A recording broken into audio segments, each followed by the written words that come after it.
Welcome to Retro Lobbying, where the art of poetry and intelligence has survived.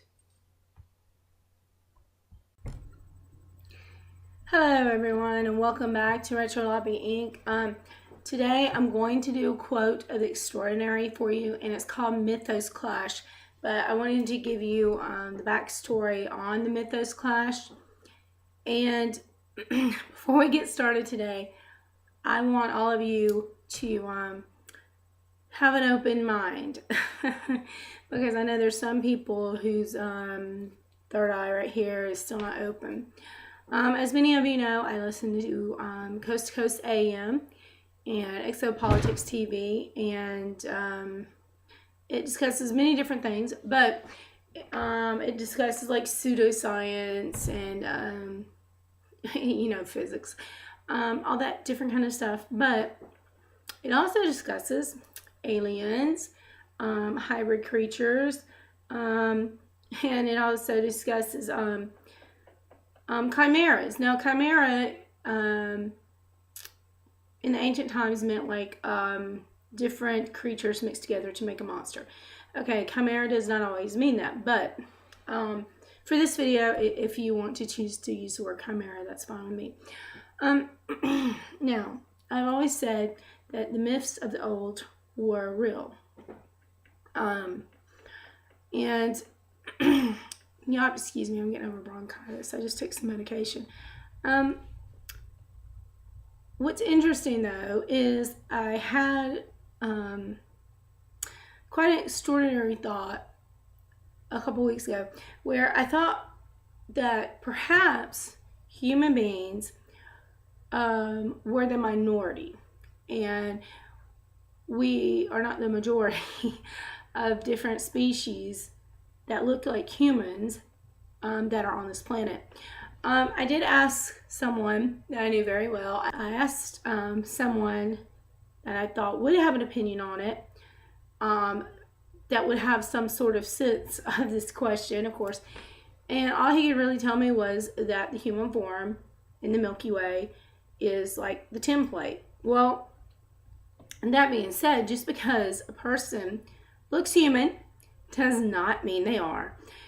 And I've known many different people in my lifetime that looked human and that were not at all. Okay?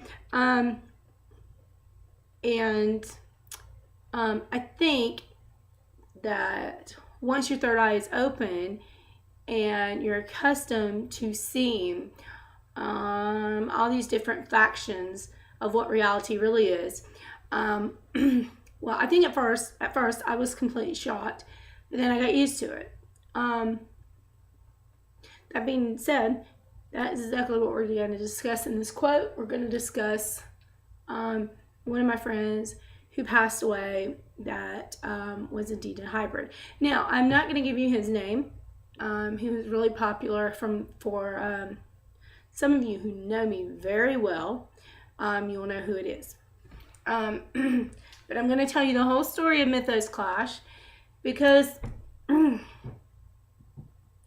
regardless of who we are, whether you're alien, hybrid, or a human being, I don't feel like you should judge another species,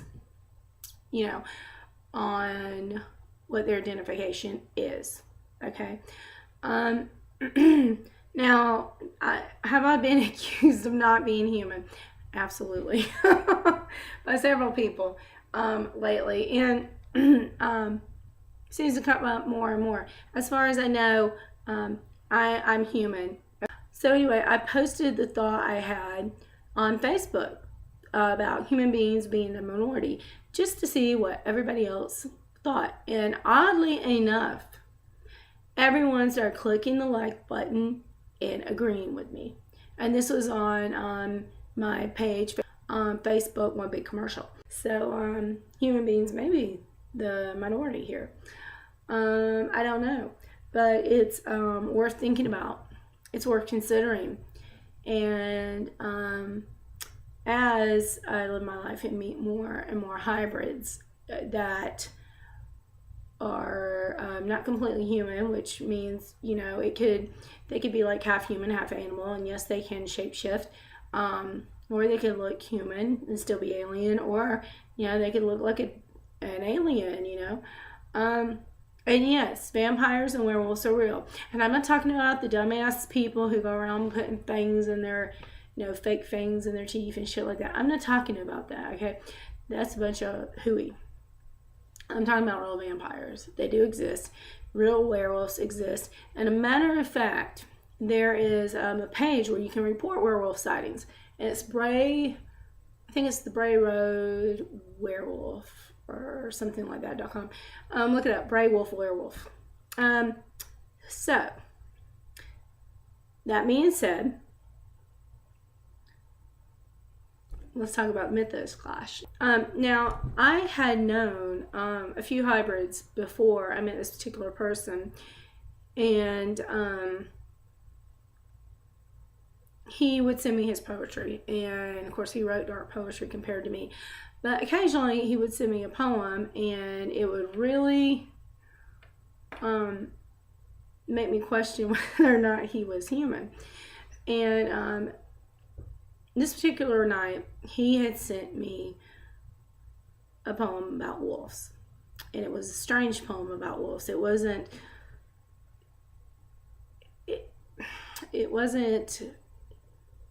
a normal poem, let's just put it that way. And I thought it was completely odd. And I emailed him because at first when I read it, I thought, oh my God, I hope he's not another werewolf. You know, because I had already had some experiences with werewolves, and my children, at one point, and this is during the pollen season here in Georgia, and everybody knows the pollen is hell in the South. And it's this white, thick, nasty, dusty, snotty crap. Anyway, but they had found these footprints outside my door looking into my house, and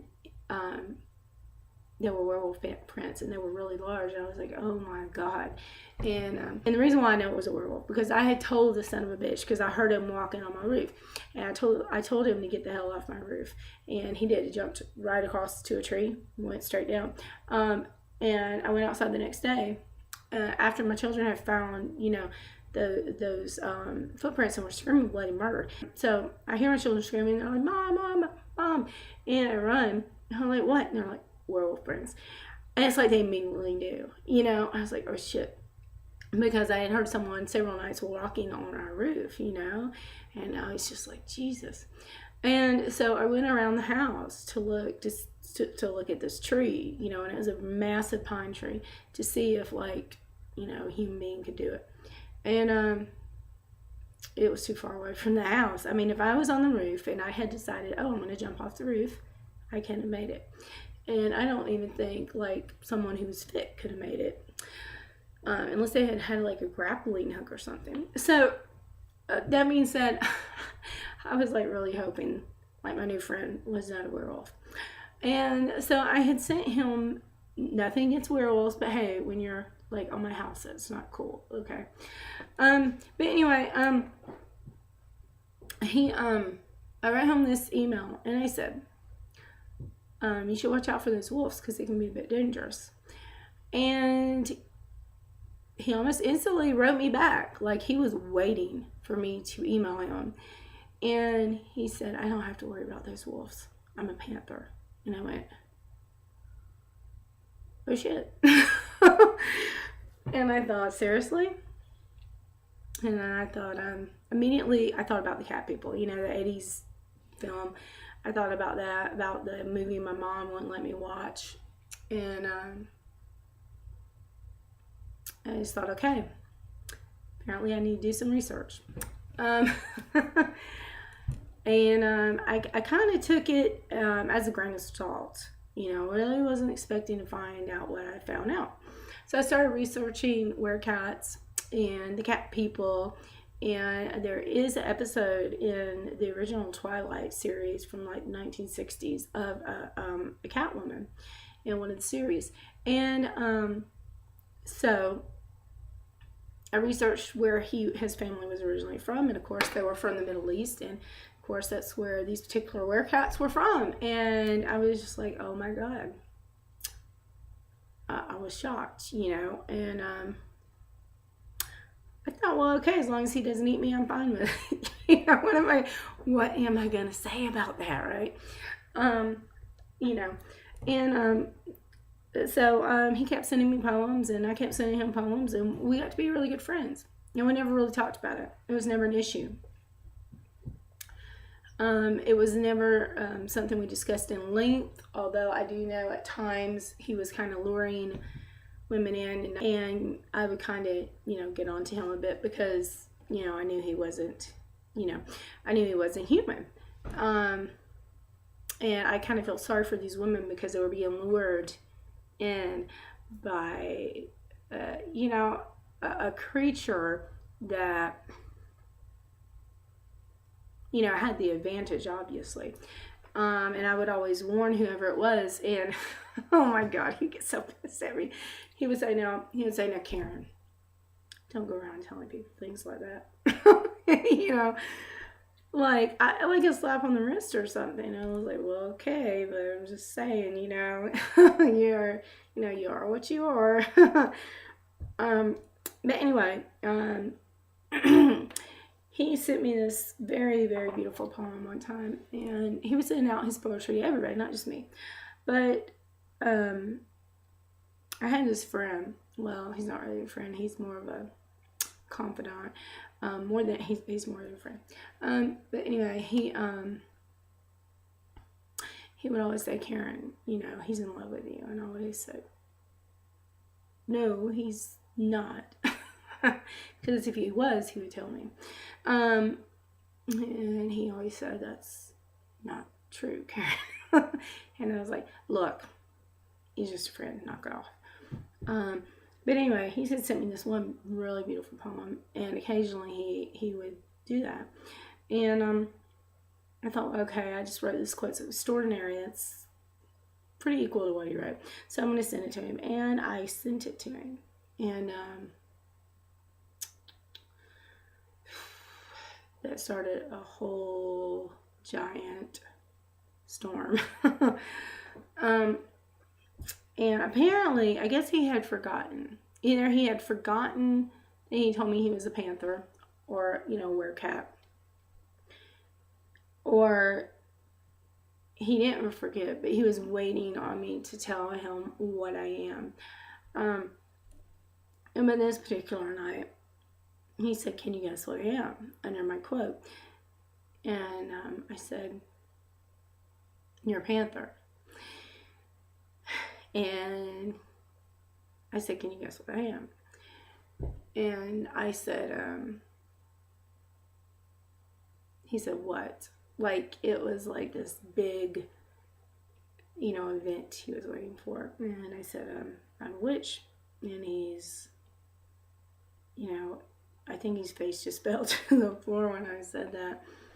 But it started a very big fight, and we had never fought ever, not once. We never had a argument. He never said a mean word to me.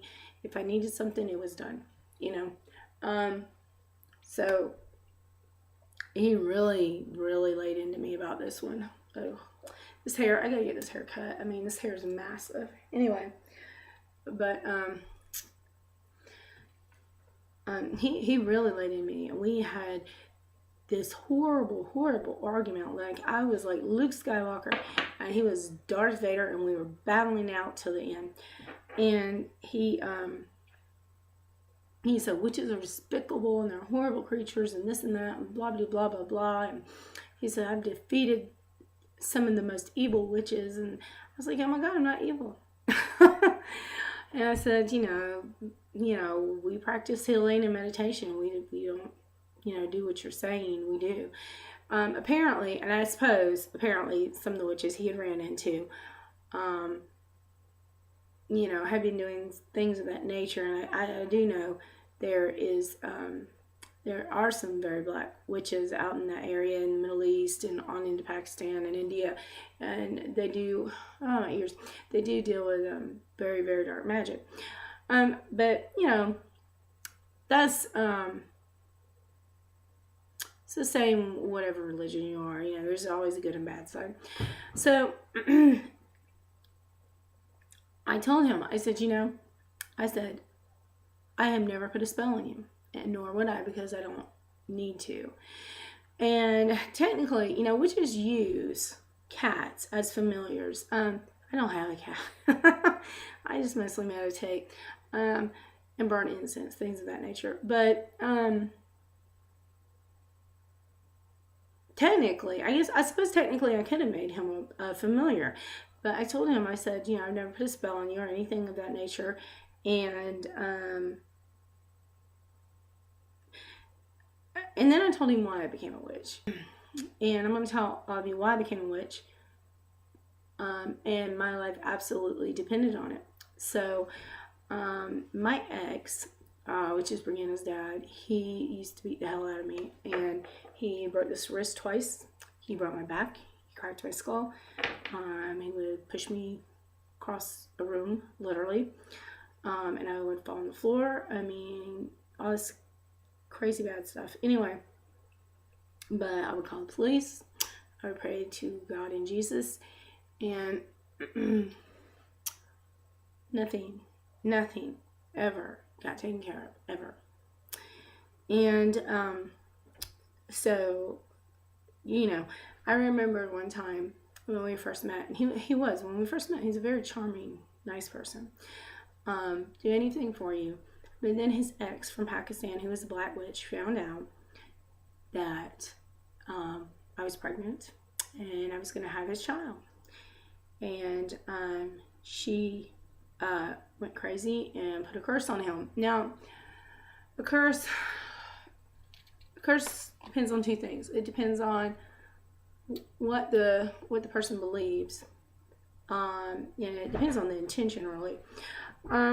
But a curse can be broken by a person. Anyway, that's not the point. The point is, I had remembered what had happened, and I would pray to Jesus and God, and just nothing ever would happen, and it would just get worse and worse. So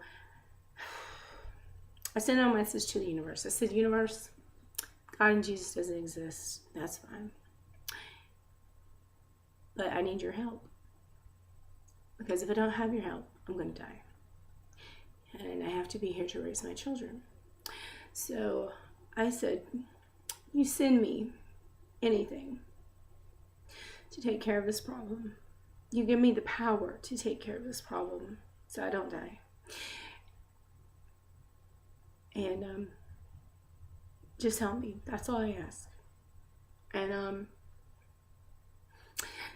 as soon as I asked for help, I started looking at witchcraft. And I binded my ex with an old Egyptian spell. But I did use one verse from the Bible, Mark 1:39. And that's the only spell that I thought, the verse of the whole entire Bible. And I know my Bible because I was raised in church, that I thought could take care of this problem, literally. And so I binded him, and he stopped hitting me because he almost killed me the last time he hurt me. And then after that, every time he would act crazy, I would bind him, and I'd bind him again and again.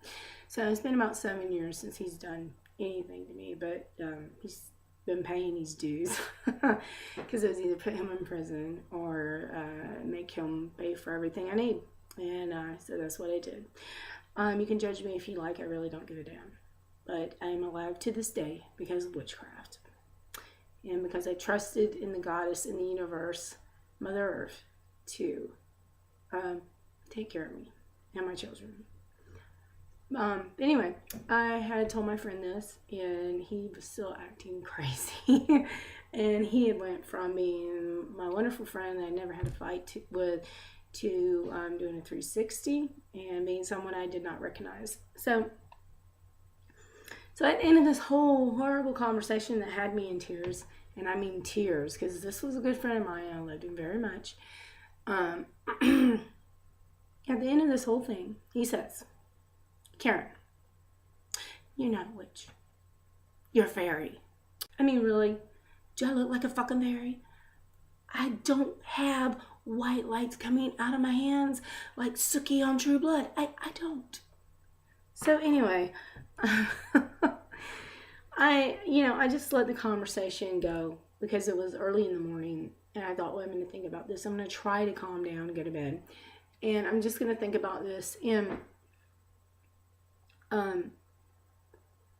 of course, this whole thread was on Facebook on his page. I mean, it was a long fucking thread, And so I woke up the next day and I was just so upset, and I talked to Lily, my oldest daughter, about it. And she said, Mom, she said, if I saw him right now, oh my God. She was really pissed.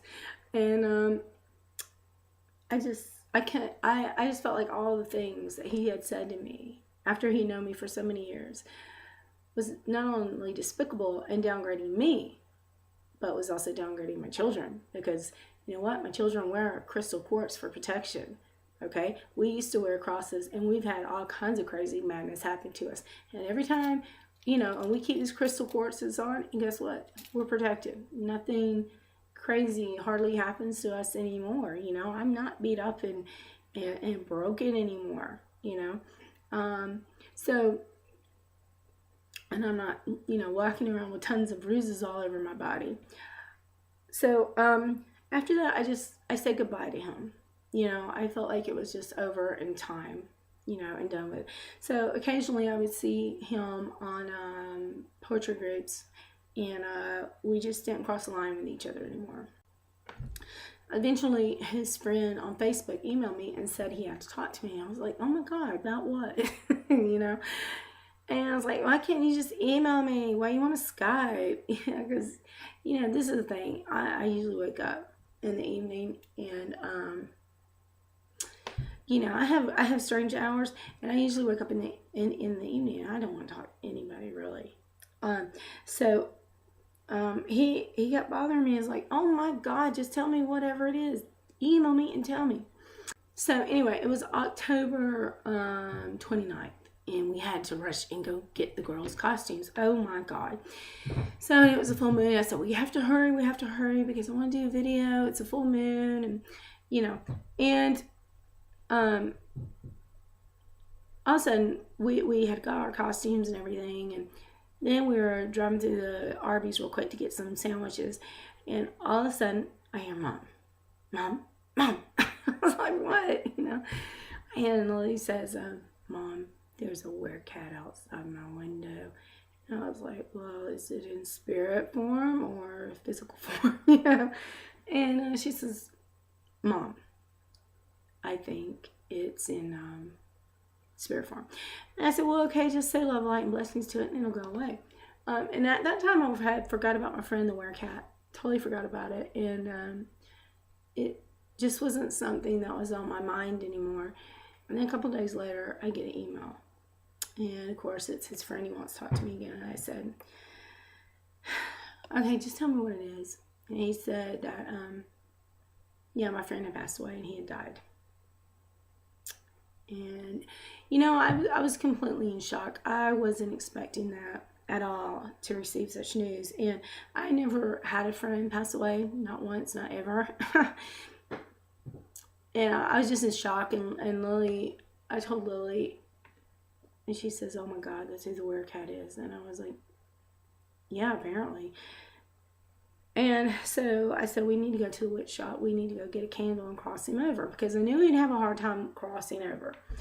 And I just instantly knew it. I knew he had to be crossed over. And Lily walked outside and she turned around, walked right back in the house. And she said, Mom. I was like, yeah. She's like, he's outside. The werecat's outside. And I was like, okay. I was like, well, she said, Mom, you really need to talk to him. And I was like, well, okay. And I said, well, what does he want? And Lily said, Mom, he says he just wanted to come and meet us, meet our family. And I said, well, okay. And so I did. I talked to my friend who had passed away, and he said, Karen, he says, I'm so sorry. He says, I was wrong. He says, I'm so sorry. Please forgive me. And And I said, I forgive you. That's fine. But, you need to, go to your family. You need to go to your funeral. You don't need to be hanging around, with me and the girls. And so we went. And we went to the witch shop, and the witch shop is really, it's called the Phoenix and the Dragon bookstore, but it's more of like a witch shop. Anyway, so we just called that for short. So we went to the witch shop, and I was driving, I stopped at a red light, and I just crying, crying. And then my friend was there, and he held my hand all the way down to the witch shop. And we walked in there, and we bought a special candle for him, and we came home, and we burned it about halfway, and because I kind of felt like he'd already crossed over, but then he came back. So I burned the candle the rest of the way, and a few days later, I noticed that one of my teddy bears was turned facing to the other teddy bears that said "I love you," and I was like, "Oh my god!" And so I was a little bit shocked by that, but. Because that's never happened before where teddy bears been turned around like that. And those are the teddy bears that stand under my TV, under the TV. But anyway, so I talked to his friend a bit later about the funeral, and this and that. And he said, Karen, they won't let me in the funeral. They won't let me at the gravesite and this and that. I'm like, what in the world are you talking about? And he says, Karen, his family is very strange. I was like, really? Well, you don't know how strange, do you? So I just thought it was odd, that he wouldn't let someone who had known him that long come into his funeral, or at his graveside. It was completely strange. So finally, I just told his friend, look, the person you think your friend wasn't. And I explained to him this whole werecat thing. And he says, well, I know my friend was studying shamanism, and which really pissed me off because it's like, not a whole lot of difference between witchcraft and shamanism. I mean, come on. I was really pissed about that for a while. And then I got over it. And then... when I told him what had happened, that we had saw, werecat on October 29th, he said, he looked through his calendar real quick. He said, we think he passed away on the 26th of October of last year. So, it was just confirmation for me, on everything that I had really experienced. But I had been half asleep before, and a vortex has opened up in my bedroom, this room I'm in right now, and a big black panther just came out of the vortex and hopped up on my bed, and I was kind of shocked about that. And he's a big panther. He also has came through and sat down at my feet while I've been at the computer working. So but I sent him on his way, and I think he comes now and then and checks on me because I think he's kind of been bugging me to do this video on and off, and because I have put it off for months and months. Not because I care about what people think. I think some people are not ready for what reality really is. You know what I'm trying to say? And for those of you who believe in aliens and UFOs and Bigfoot, which Bigfoot is real, they have the DNA on him, and it's half human and half something else. A lot of people just, they're not ready for it. I mean, and it's kind of sad because really those of us who are so aware of everything, so conscious, driven to know the truth about everything. And once your third eye is open, the world opens up to you in a totally different way. But anyway, let me read Mythos Clash, and then I will end this very probably long video.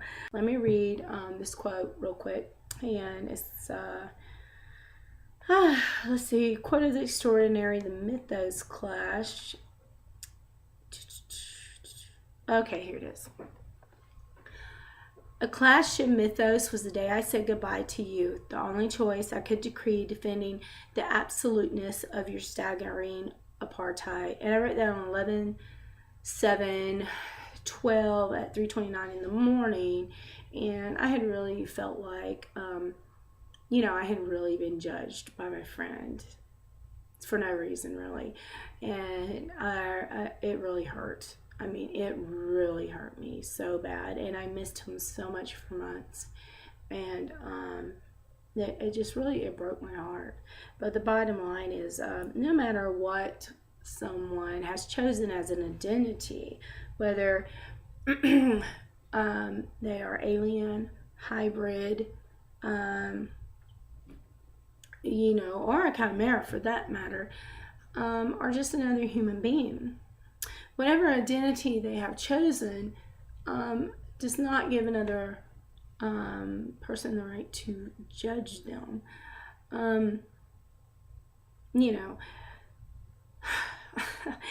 as far as hybrids go, or aliens, they are just like you and me for the most part. They want to live their lives. They want to be happy. They want to take care of their children. They want to love one another. They want to have friends. And my rule of thumb when it comes to hybrids or aliens or anything that I know isn't human in general, if you're not going to harm or eat me and my family, we're good. We're good. We can be friends. You know what I'm saying? Because really, I mean, the fact that there's different species on this planet besides us, besides the human beings and the animals, it's not anything new. And it was always known in ancient times that there were hybrids and aliens and chimeras, and throughout all of ancient history. So, I suppose we are gathering some of the old information we have lost, but we need to respect each other, even if we are a different species, even though we look human, but perhaps maybe we're not quite human. We still need to respect each other and treat each other as we would want to be treated. That's very important.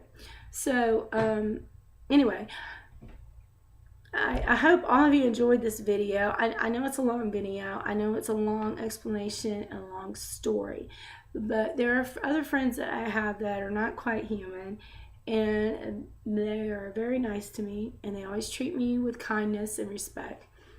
And, I appreciate that. And I don't know.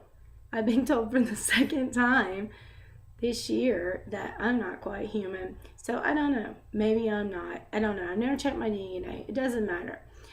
What matters is that everybody, no matter what species you are, you treat the other person how you would want to be treated. And we should all do that with respect, love, and dignity. That most species, regardless of who they are, will not harm you. And a lot of them want the same things everybody else wants. All right, so anyway, I love all you guys. Hope you enjoyed Mythos Clash. It was really difficult for me to do this video